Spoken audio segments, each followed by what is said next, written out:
Good afternoon, everyone. Welcome. Today we have one of our favorite speakers here, Rabbi Craig. Please give him a warm round of applause. And he is going to give us a wonderful seminar on Jewish Pirates of the Caribbean. Great. Go, Rabbi. Thank you. That is a thing. We're going to get to that in a moment. It's good to see everyone here. I was on a beach in the Caribbean 3 days ago, and now I'm wearing a sweater. What is going on? There was really a pirate rabbi back in the day. Now, what does that mean? Well, you've got to wait till we get to that part of the presentation, but stay with me. It's a fun ride. So I've traveled a lot to the Caribbean, mostly on cruises, and was a little surprised to find how many of these islands have not only a Jewish history, but in many cases a current Jewish population. Just not a place you'd expect to find that, like you would in Israel, in Europe, in North America, even South America, but the Caribbean. So I looked into a little bit more about how that came to be. And that's when I discovered the pirate half of the story. There were Jewish pirates, even the rabbi pirate, as I mentioned. Well, before we can get to that story, we're going to talk about how the Jewish people ended up all over the Caribbean and what remains of those populations to this day. And it's quite a ride. So the number one reason Jewish people ended up settling in these islands was the Spanish Inquisition. 1492, you had three choices: leave the country, convert to Catholicism, or die. Well, nobody wanted choice three. Some people stayed and chose choice two and still maintained their Jewish identity in secret. That's going to come into play a little later. And the rest had to leave the country. Well, where would they go?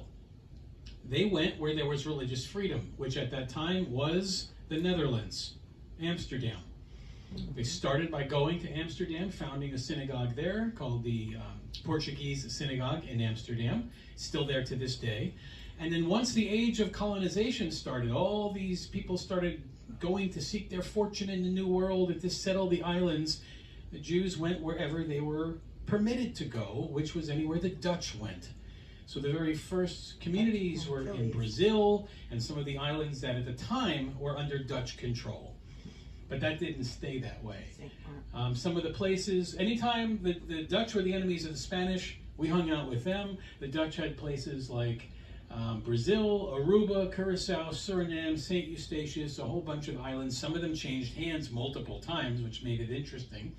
And a little island you might have heard of called New Amsterdam became Manhattan after that. You may have heard of that. Yes. And of course the one in the picture in Curacao, which is the oldest surviving one on this hemisphere, 1732, and it's still the same building. Wow. And it looks like that. So why the sand floor? I've been given a lot of reasons. Some of them are humorous, and some of them are kind of sad, and somewhere in there is the truth. So the number one reason that we're given for this is the Jews that didn't leave Spain, that stayed behind and tried to hide their identity and live their lives the best they could not give away who they were for real. They were called new Christians, and they were looked upon very suspiciously by the powers. They were always trying to catch them doing something Jewish. For example, the soldiers would go down in the neighborhoods on Saturday and look at all the chimneys. And you better have smoke coming out of your chimney on Saturday, or they would accuse you of being Jewish because we don't light fires on the Sabbath. So they would do that. And while they're marching down the street looking at everyone's chimney, they're also listening. And heaven help you if they heard any Hebrew prayers or Torah study or anything come out.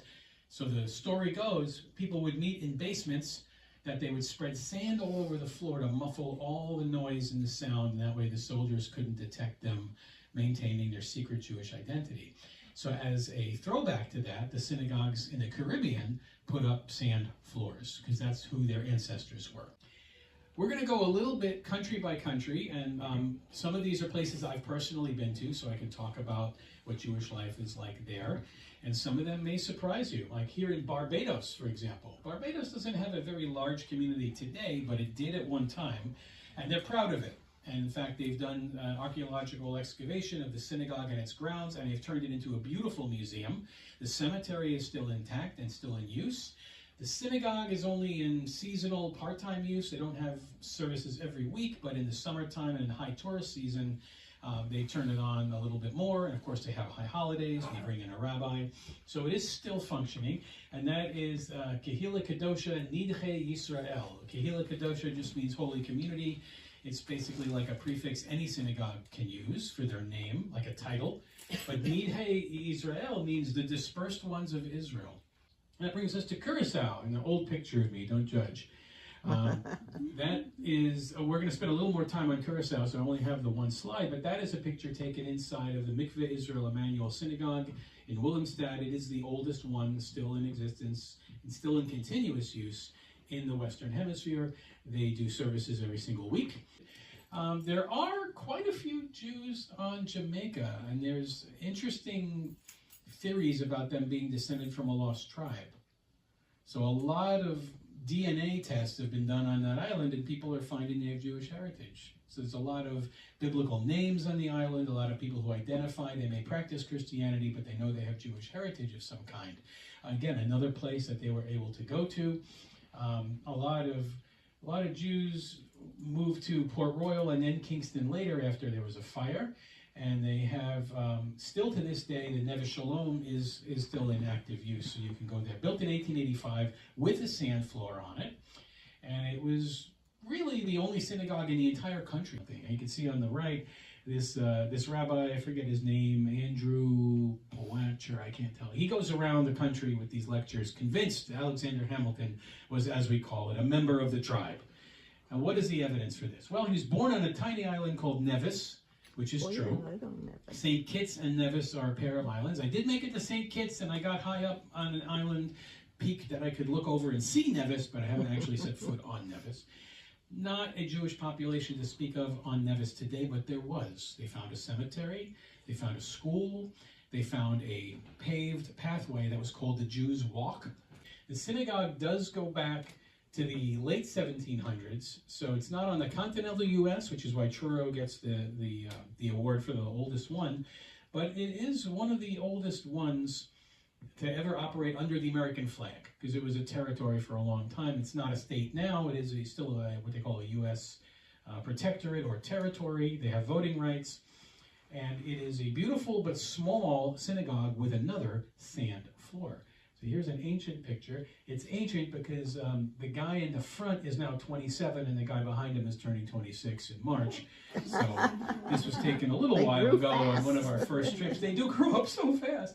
But as you can see, they're sitting on the floor that's made out of sand. Well, Suriname I have to include because it's got the fourth and final sand floor. Suriname was a Dutch colony. It was the first place the Jews ran to after being kicked out of Brazil because it's a neighboring country. So they didn't have to cross any water to get there. They just had to flee to the north. Suriname is also proud, like Curacao is, of their coexistence. The Jewish community lives right next to the Muslim community. In fact, the mosque is next door to the synagogue. Curacao has all faiths, and they all get along, and they wish the world would pay attention to how they do things, and wouldn't that be a better place? So they're very proud of their coexistence and their shared history. Same thing here, you have a compound. That's also the case in Curacao. When you enter the main gates, you're actually coming into the outer court. The synagogue is then a separate building. The rabbi's house was a separate building. The house of study was a separate building. The ritual bath was a separate facility. In the case of Curacao, it's just wide open to the elements. And then sometimes you'd have the shamash, the caretaker, would have their own little shack that they would live in, all surrounded by an outer wall. There's the same thing happening here in Suriname. These are the real Jewish pirates of the Caribbean. We're going to get to them in just a moment. Jean Lafitte, yes, a very famous one, believe it or not, Jewish ancestry. All of this comes from a book called Jewish Pirates of the Caribbean, and the t-shirt tells you what we go around saying as Jewish pirates, which was ahoy vey. Thanks, I'm here all day. Okay, so Jewish Pirates of the Caribbean is an actual book where I got a lot of this information from because there was enough information to write a book. It's not a one-off joke. All right, well, wait a minute. Piracy's bad. When you think of pirates, what comes to mind? Robbing, plundering, thieves, right? This doesn't exactly embrace the values that somebody who's religious would have. Isn't one of the big 10 not to steal, also not to murder anybody? Probably would be a good thing, right? So why did Jews become pirates? Well, it wasn't for the money necessarily, although it certainly didn't hurt. It was for revenge. The ships were carrying a ton of gold and silver, about 11.5 million guilders, which I calculated would be north of $1 billion today. Just an insane amount of treasure that they captured. The largest theft in the history of the whole Caribbean. Hey, ladies and gentlemen, Rabbi Craig. Thank you. Thank you so much for being here. We look forward to the next one. Me too. We'll see you soon. Thank you for coming, everyone.